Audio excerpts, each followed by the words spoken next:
And a growing share of COVID deaths are now from breakthrough infections. In January and February, more than 40%.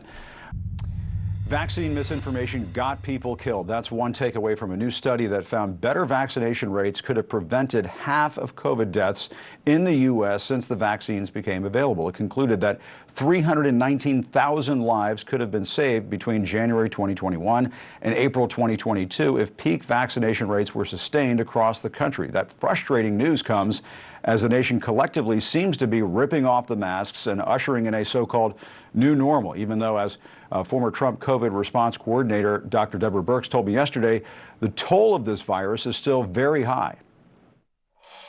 The fact that since this January 1st, 175,000 Americans have died just in the last 4.5 months. That's 5 times any annual flu deaths. So we need to take this 5 times more seriously than we take flu.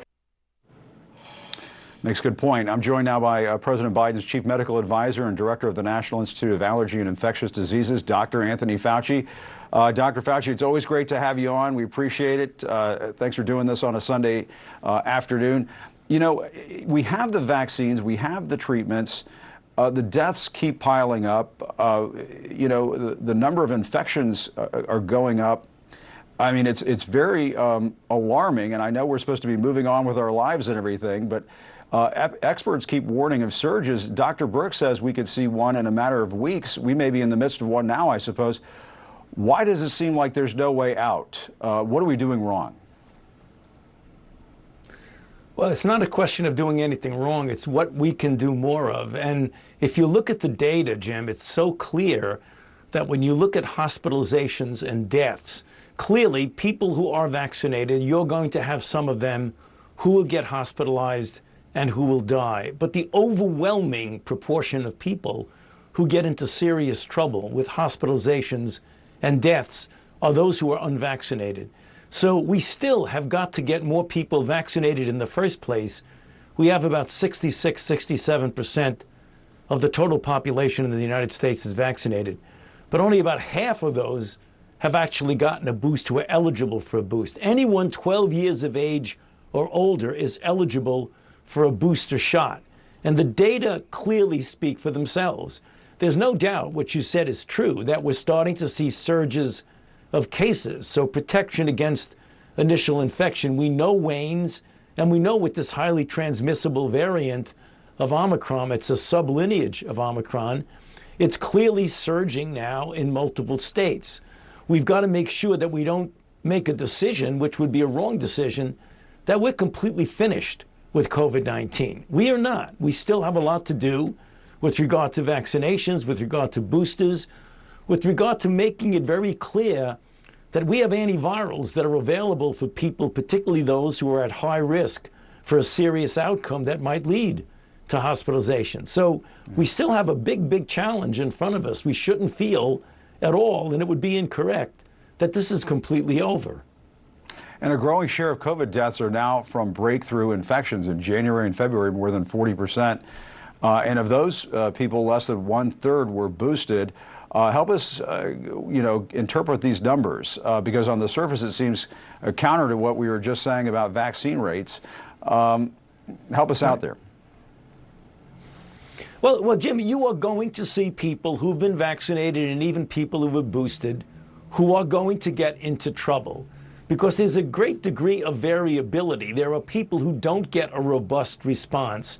Most of the people, even those who are getting vaccinated and boosted, who wind up in the hospital, and some unfortunately and tragically die, are people who are very heavily weighted towards the elderly, and also heavily weighted toward those with underlying conditions, the thing that make it more likely that you'll get a serious outcome. And we know what those are.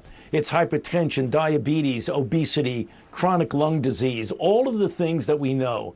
Some of those people, even though they're vaccinated, they're going to wind up getting in trouble. But for the most part, on a population basis, the difference between individuals who are vaccinated versus unvaccinated, striking difference in severity of disease. Yeah, well, there's no question about that. And I have to ask you about this meeting. Dr. Deborah Birx details in her book. She talked to us about this yesterday. on this show. She says it was towards the very end of the Trump presidency. It was in this meeting, and you were there. And she says that Vice President Pence yelled at her when she called the pandemic one of the worst catastrophes in U.S. history. And she writes that she was disappointed that you didn't stick up for her in that moment. Now, Dr. Fauci, I know for a fact, because I've spoken with you many times, you have stuck up for Deborah Birx on many occasions, but she says on that occasion you did not. Do you remember that episode playing out that way? No. And tell us about that.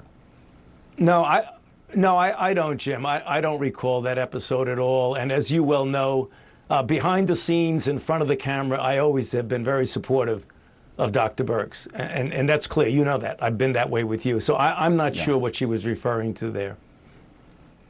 And let me ask you this, because I got into this with Dr. Birx yesterday. If Trump were to return to the White House as president, and COVID is still a threat, or there's some other public health emergency, would you have confidence in his ability? Would you have confidence in his ability to deal with a pandemic of this nature? Would you want to stay on in your post?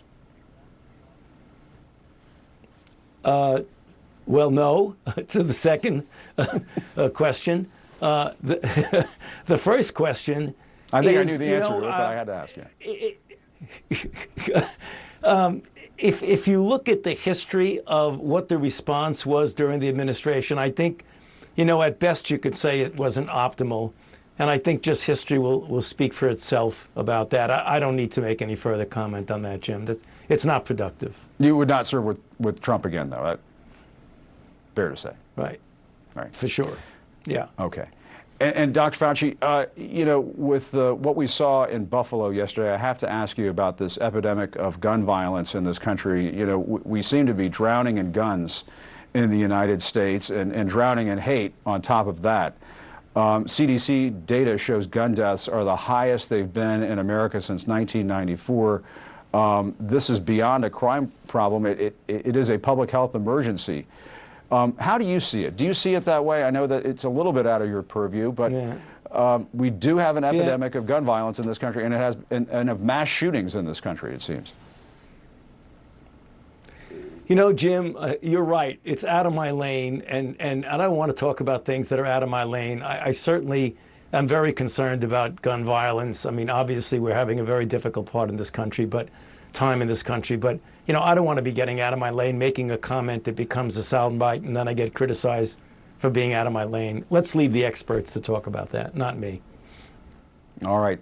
Dr. Anthony Fauci, I had to try there at the end because it's such an important issue right now, but thanks for coming in to talk about this very serious surge and you have not, up until this point, have not gotten COVID.